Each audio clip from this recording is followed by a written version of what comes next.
Olá, gente, tudo bem? Bom dia a todos, um ótimo sábado.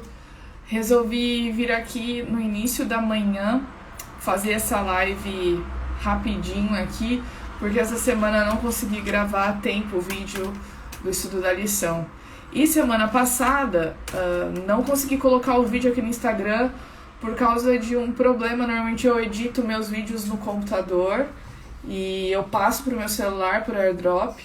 Mas essa semana passada não consegui. Todas as vezes a conexão falhou, então não consegui postar direto do computador no Instagram.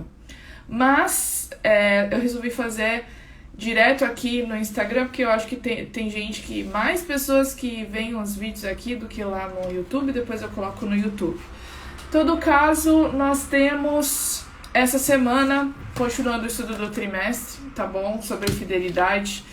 E essa semana nós estudamos 2 exemplos do que fazer e do que não fazer, que foi o exemplo de Jeroboão e de Ezequias, né? Aqui tem uma tirinha no início da lição que diz o seguinte, ó: o que você entendeu das histórias de Jeroboão e Ezequias? Que para algo flopar, basta a gente substituir o que Deus falou que é certo por aquilo que a gente acha que é certo.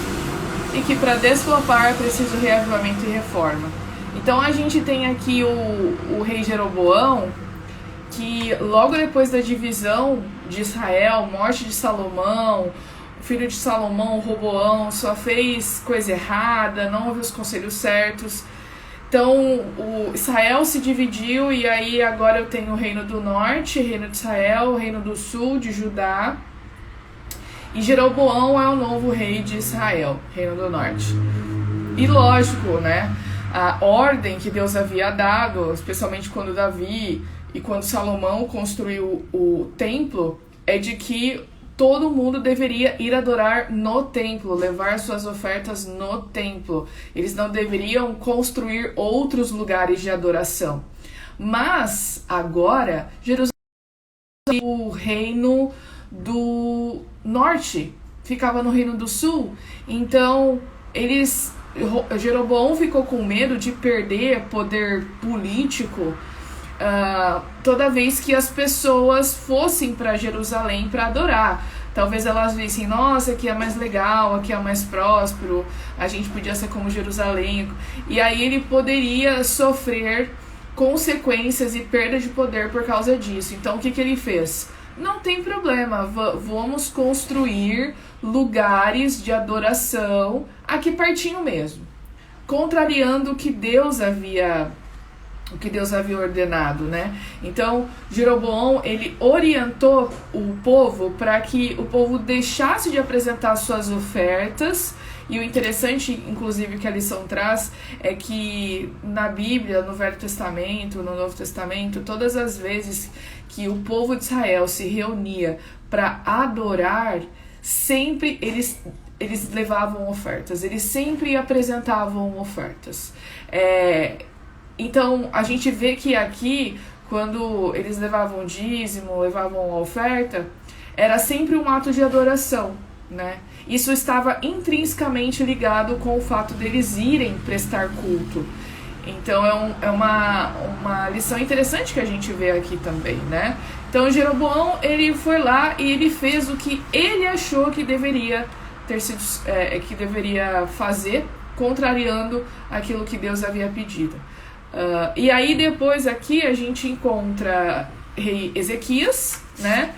Rei Ezequias descobriu lá, organizando o templo, reformando o templo, o livro da lei, pediu para os sacerdotes lerem e ele descobriu, caramba, nós estamos fazendo tudo errado, o que a gente está fazendo aqui? E aí ele decidiu fazer uma enorme reforma, não só física no templo, mas uma reforma espiritual também.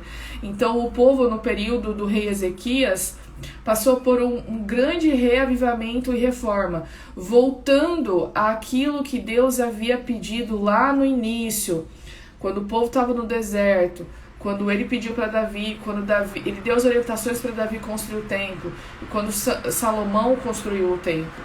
Então as pessoas deveriam apresentar seus dízimos, as suas ofertas apenas no templo. E aí eles fizeram uma grande festa, a festa das cabanas, né? Que é uma festa que faz o povo lembrar do período que eles passaram no deserto, dos 40 anos que eles passaram no deserto. Eles passaram uma semana vivendo em tendas, e é uma festa bem interessante do povo. Então, aqui está dizendo que o rei ordenou ao povo que morava em Jerusalém que contribuísse com a sua parte devida aos sacerdotes e aos levitas, para que estes pudessem dedicar-se à lei do Senhor. Porque na época de Ezequias, depois da gente ter passado por tantos reis maus, a gente encontra já uma adoração completamente destruída, um sistema de hierarquia do templo, as pessoas que trabalhavam no templo, as pessoas que colhiam as ofertas, os sacerdotes. Lembra que Acaz fechou o templo. Então, talvez eles tenham perdido um pouco dessa divisão de tarefas. Então ele manda reunir todo mundo, ele busca quem é levita, ele busca reestruturar todo esse sistema de adoração. E aí eu queria chamar a atenção também para 2 pontos bem aqui no final, a gente está terminando já. Quando Deus nos pede para ser fiel nos dízimos e nas ofertas, Ele está nos lançando um desafio de fidelidade. É lógico que isso deveria ser automático, ou seja, uma resposta a tudo que Deus tem nos dado. Mas a gente sabe que isso também é uma forma de nós desenvolvermos a nossa confiança, a nossa fidelidade e fazermos a nossa parte na pregação do Evangelho. Então diz aqui que o sistema da Casa do Tesouro é a resposta de Jesus ao desafio missionário mundial que enfrentamos como igreja. Por quê? Quando Jesus ele estava aqui, ele deu a grande comissão.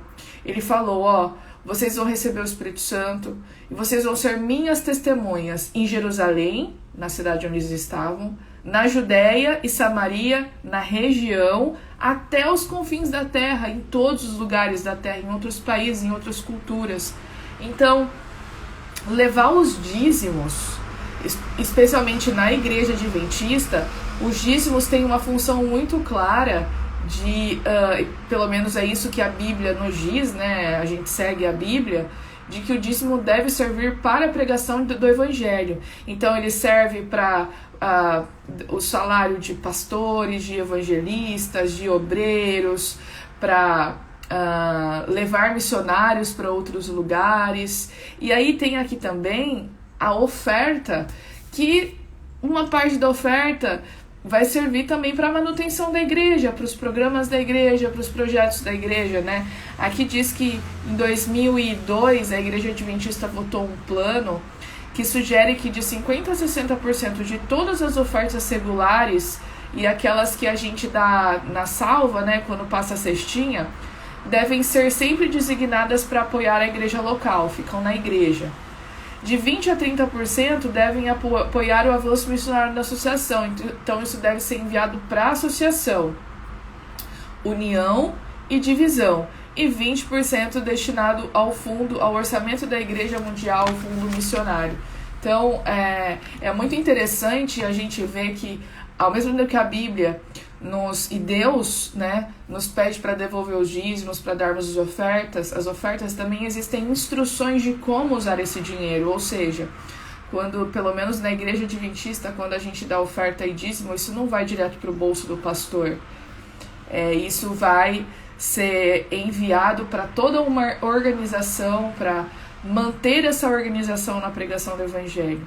Então, quando Deus nos pede para fazermos a nossa parte, Ele também quer que nós participemos dessa missão. Ele poderia mandar os anjos, Ele poderia fazer o trabalho todo sozinho, mas Ele quer que eu e você, que nós sejamos parte dessa missão, tá certo? Então, gente, é isso. Não se esqueça de se inscrever lá no meu canal do YouTube, tá bom? Confissões de Crente, esse vídeo vai estar lá também. E compartilha essa live com mais pessoas aí, com os seus colegas, tá bom? Até a próxima.